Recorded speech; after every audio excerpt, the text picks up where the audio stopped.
后来继续来看台北市长郭文祺，今仔日来回应到蔡总统甲行政院长苏贞昌进前的谈话，伊是甲话讲甲震动哦。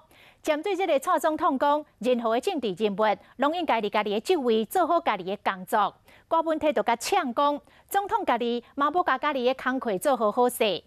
行政院长苏贞昌进前来点名郭文祺，讲郭文祺要来表示过，讲伊若连任市长了后，嘛会支持蔡总统来连任，这嘛互郭文祺更加强力来回击，讲苏贞昌有够袂见效。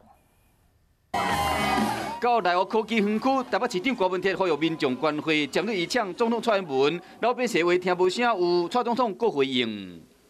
任何的政治人物都应该在现在的岗位上去做自己的工作这样才不会辜负选民给我们的托付跟委托。今天如果蔡英文把他总统的工作做好，会有这些事情吗？会出现寒流吗？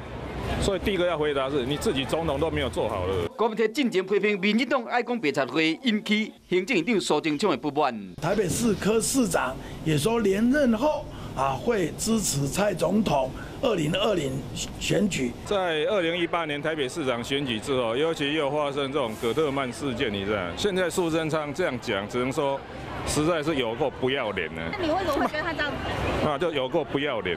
郭文祺安尼讲，敢讲伊要甲民进党全面开战？礼尚往来其实我们都有给民进党机会嘛，是吧？好，我干今天会有个东西讲寒流会出现是有那个大环境，为什么人民会有这么深的怨恨感？针对高雄市长韩国瑜确定代表国民党出征2020的总统大选，郭文祺话嘛讲甲真严。很多东西都是要准备的，所以我也不认为他是准备够充分的。我都觉得准备不是很好的，更何况是他。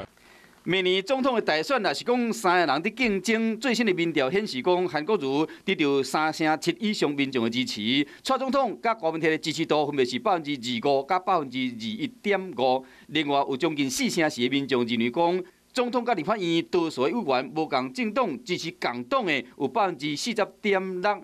4成以上民众不再认为讲一定要完全执政。好像就嘛表现出最近几年来台湾政坛难力比。 各方竞争的结果。